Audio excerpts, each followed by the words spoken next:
Good morning and welcome to this next lecture on sound and structural vibration.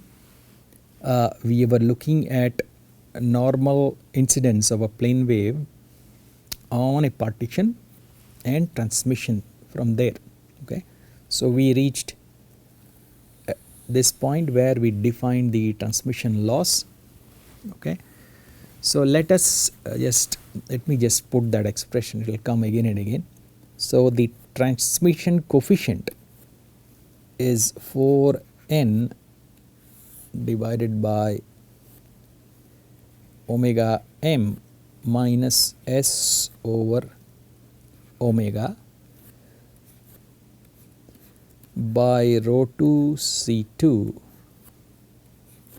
squared plus omega 0 m eta by rho 2 C2 plus n plus 1. So n was the ratio of fluid impedances. Okay, I should probably mention that I am taking this from the book by Fahy, almost in its entirety. I am taking it from there. Sound and structural vibration, radiation, transmission, response. This is the book. As I said, there is a second author now, I think Paolo Gardonio in the later versions. I am taking this portion directly from there. Okay, so this is my transmission coefficient. Okay, so now so the answer is there. Okay, we have found the answer. There is nothing more to be done. You use your values, omega m s values, and plot it and look at it. We are done. Okay, but we will try to get more insights through limiting processes.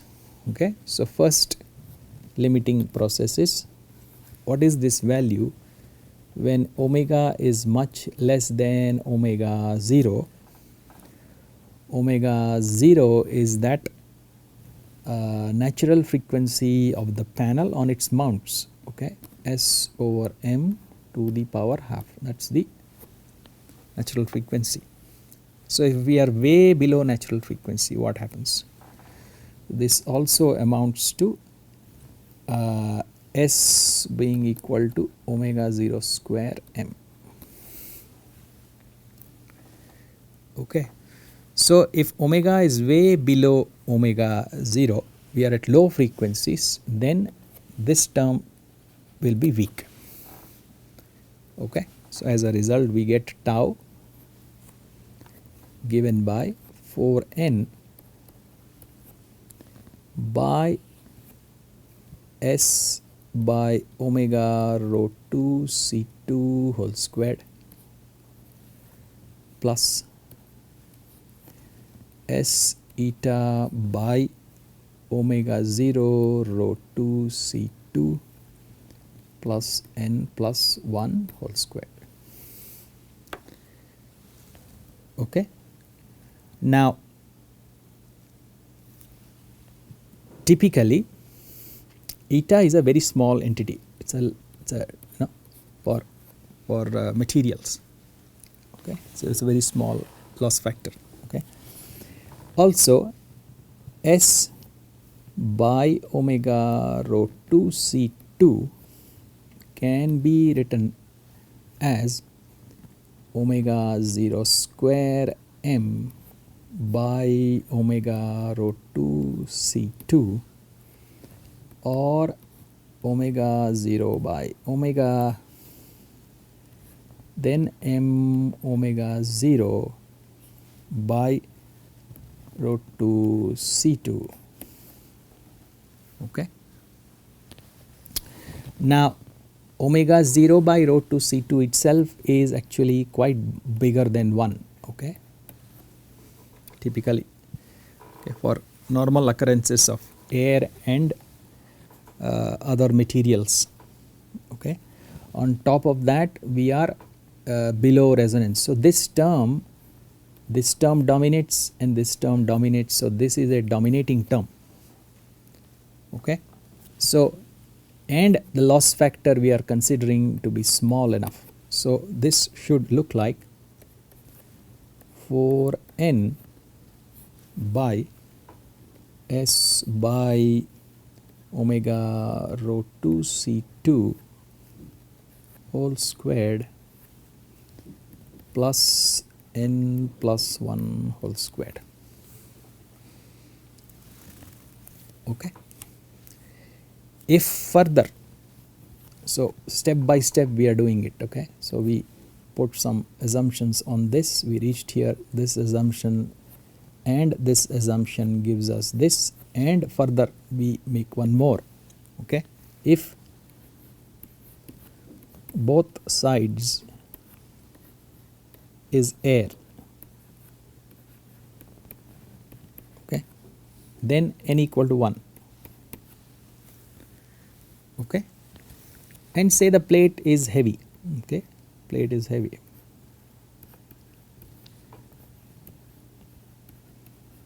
Then what will happen is this term will dominate over that term because n is 1 here. Okay, so then the tau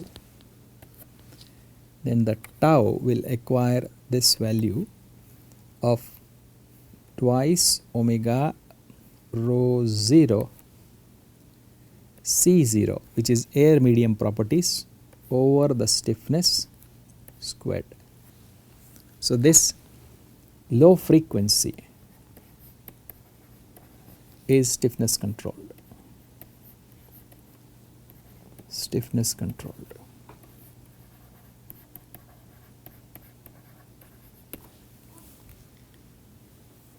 Okay. On the other hand, okay, again looking at the same formula,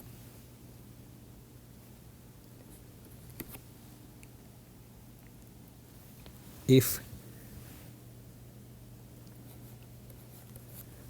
fluid impedance ratio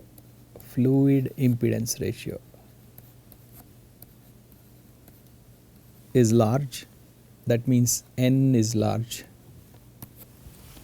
Okay, that means the incident side is water, let's say, the receiving side is air, let's say. Okay, n is rho 1 c1 by rho 2 c2, which is n, so n is a large quantity. Okay, or if the material of the panel is light, okay, or n is such that it's much greater than omega 0 by omega 0 m by rho 2 c2, okay, then basically in the denominator the n term dominates. You have n plus 1, so n dominates. So my transmission coefficient is given by 4 over n. Okay, so this is now independent of partition properties.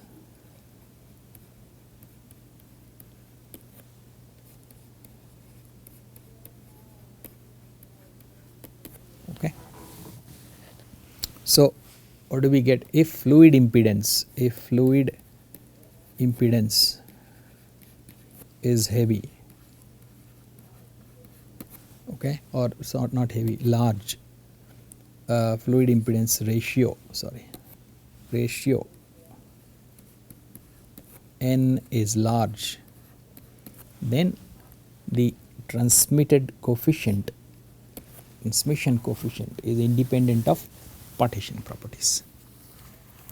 Okay, so that's the low frequency story. Okay, so we have done the low frequency story. What about the high frequency story? what about the high frequency, which means omega is greater than omega 0. We are above the panel mounting resonance. Okay. Then tau is given by 4n by m omega by rho 2 C2 whole squared plus n plus 1 whole squared. Okay. And further,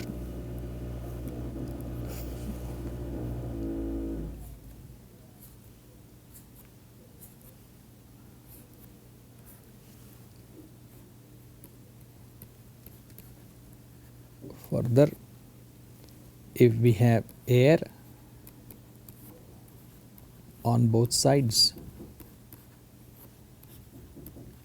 that is n equal to 1, okay, and the mass of the panel is quite heavy compared to air, then my tau starts to look like twice rho 0 c by m omega whole squared. Okay, this is mass controlled.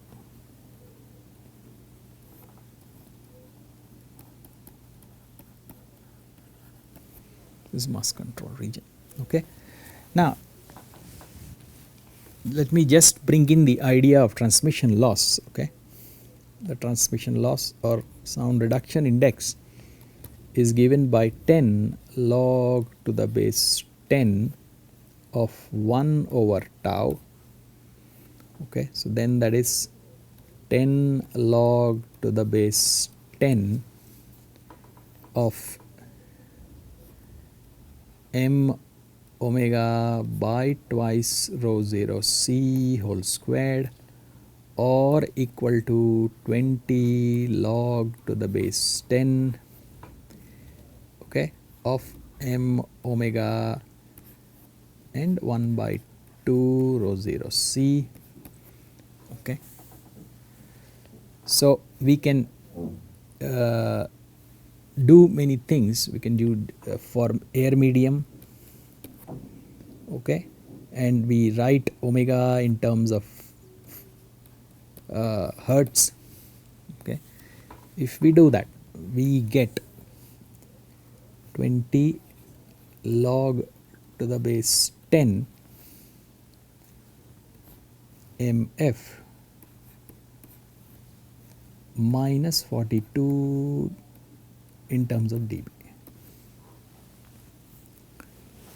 Okay, so now what this says is that if my frequency doubles, okay, I get a 6 dB increment. 6 dB increment for doubling of frequency.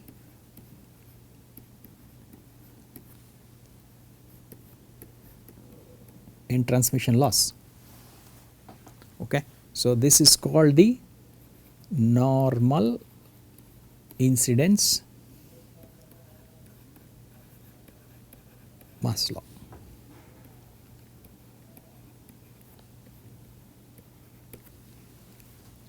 Okay, just so that you know, this term comes up again and again, mass law. Okay, now, so obviously this is the mass control region beyond resonance, high frequencies. Okay, now what about at resonance? At resonance, which is omega equal to omega 0. Okay, at omega equal to omega 0, the two impedance terms m omega and the stiffness term are equal and they disappear. So we are left with certain terms which are 4n by the loss term eta s over omega 0 rho 2 c2 plus n plus 1 whole squared. Okay, and if the fluid is the same and loss factor is very small. Okay, what do we get? We get loss factor is small, we drop it, fluid is same, n is 1, so I get 1. Tau is equal to 1. Okay. On the other hand, you could have which means tau equal to 1, which means R is equal to 0 dB. No transmission loss, good transmission, that means. On the other hand, you could have the loss factor term dominate. Okay.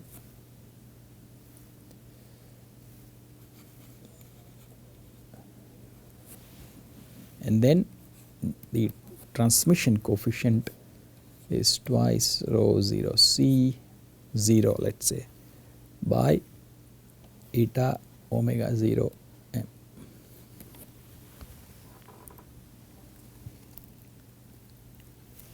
Whole squared. Okay. So this is the story, let me say, this is the story of a rigid partition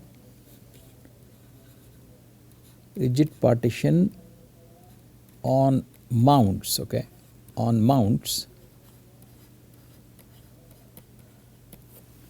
and we are trying to model the very simplest model of a plane wave transmission. Okay.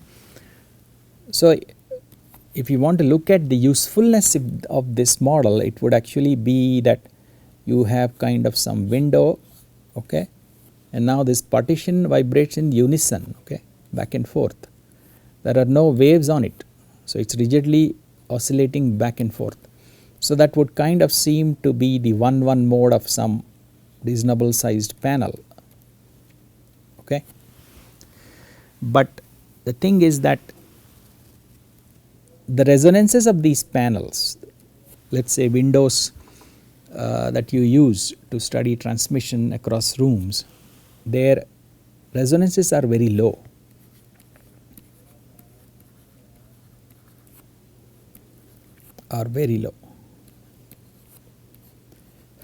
Where the wavelength of sound is much bigger than the panel dimensions. Okay. So that means you have something like transmission through a hole, okay, transmission of wave through a hole. So it is very much dominated by the diffraction effects. Okay. So you have diffraction, so here also you would have diffraction effects dominate, diffraction of the aperture effects dominate or be equal in addition to the panel dynamics.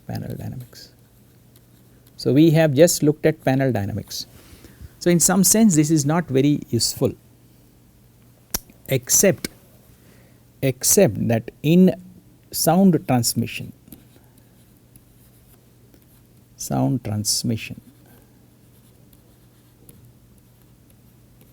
the response can be seen as, this is the response, can be seen as twice the blocked or the blocked pressure, twice the incident value over the panel impedance plus the fluid impedance. This is one idea that we should take away from the derivation done. We will use this. Okay. So having obtained this idea, let us now look at a more realistic case of a sound transmission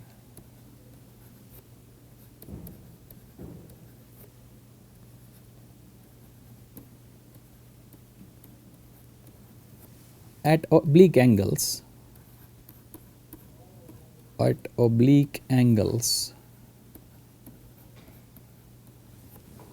of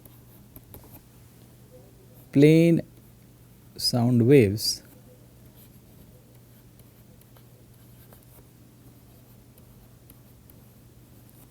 through an unbounded flexible partition.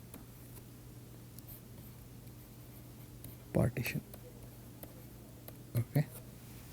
Again, I am taking this almost verbatim kind of from that book by Fahy and Gardonio. Okay. So now what are we talking about? We have, let's say, to begin with, a partition that can carry a flexural wave. Okay, can carry a flexural wave, and let us say that this happens to be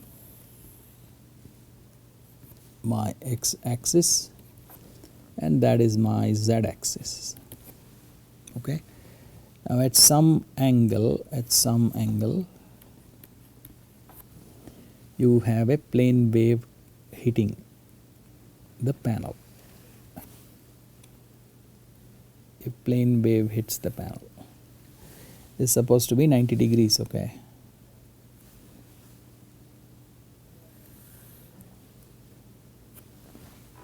so this angle is phi 1 and this side is rho 1 c1 to begin with, that side is rho 2 c2 to begin with. Okay, and so by Snell's law you will have a reflection happening, that is another plane wave. The wave fronts are normal to the wave vector. Okay, so this is one wavelength actually. This is one wavelength. Okay, now because the medium is different, there is going to be a refraction. The wave will bend. So let us say it bends like this. Okay, and so now you have wave fronts which are going normal to that wave vector. Okay, so this is k1, this is k2. Okay, and this angle is phi 2. This angle is phi 2. Okay, now we have a flexural wave on this panel. Okay, flexural wave on this panel. So let's say that is the flexural wave.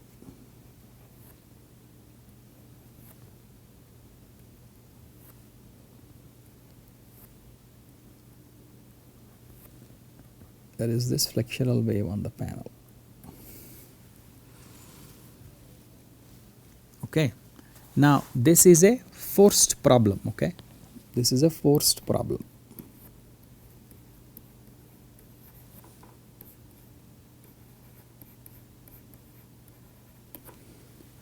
And so at omega, if k1 happens to be the wave number in this direction, then wave number in that direction is k1 sine phi 1.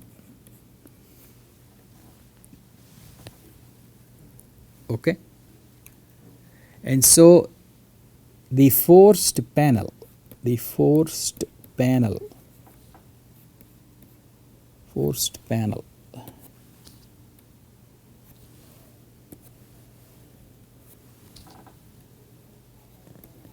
will kind of follow or obey or respond in accordance with force, in accordance with the force.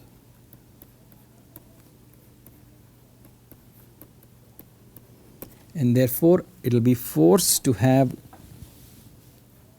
k1 sine phi 1 as the wave number.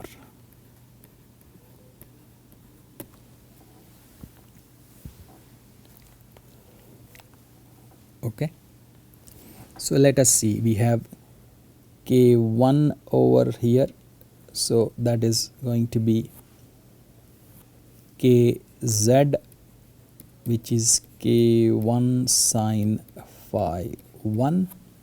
Similarly, we'll have k2,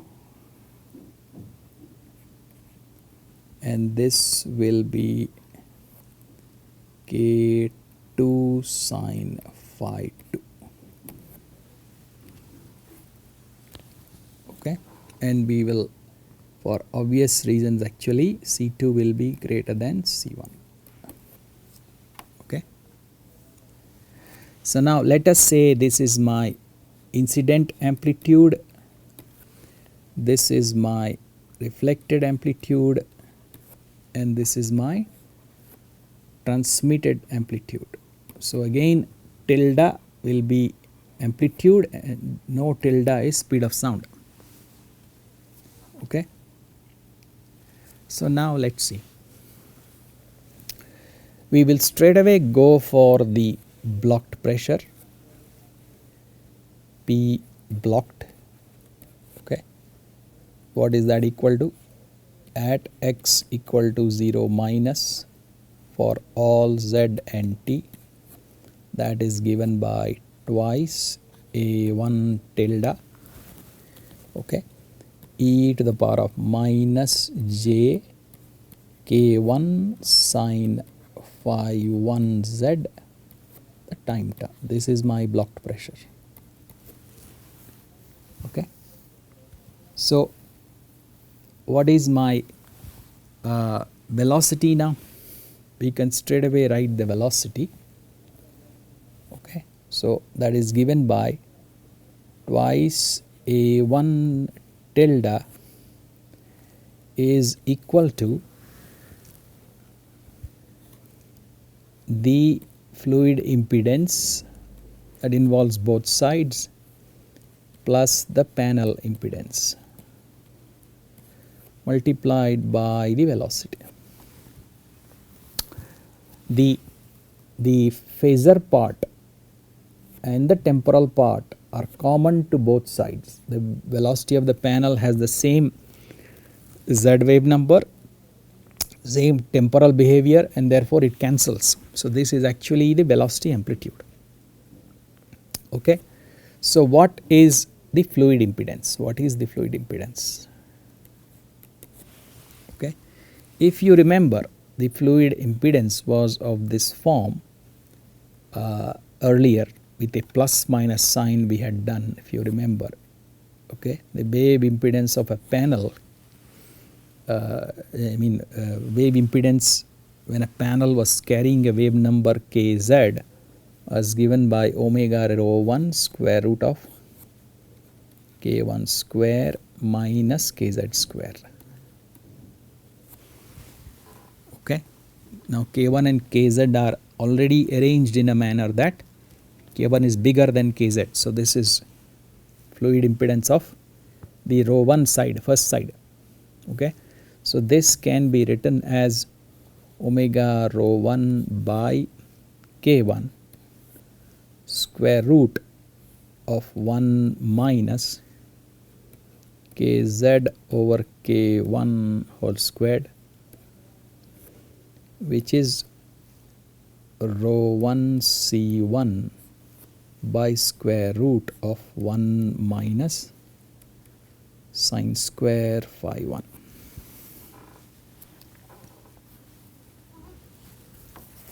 Okay. Similarly, the other side, the other impedance. Okay, let's call this 1. The right side with this 2 side is rho 2 c2. Okay, but here we have square root of 1 minus, okay, k1 sine phi 1 by k2 all squared. That's the difference. Okay. K2 is the wave number in the second medium, and therefore the total fluid impedance is Z tilde WF1 plus Z tilde WF2. Okay. Now,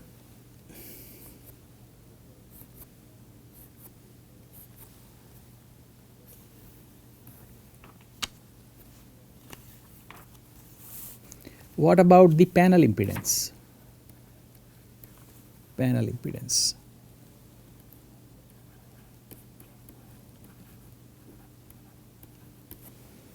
Okay. The panel impedance is a one-dimensional panel again. So if we write the equation of motion, it's d del 4 W by del Z4 plus m dash del 2 W by del T square is equal to some forcing. Okay.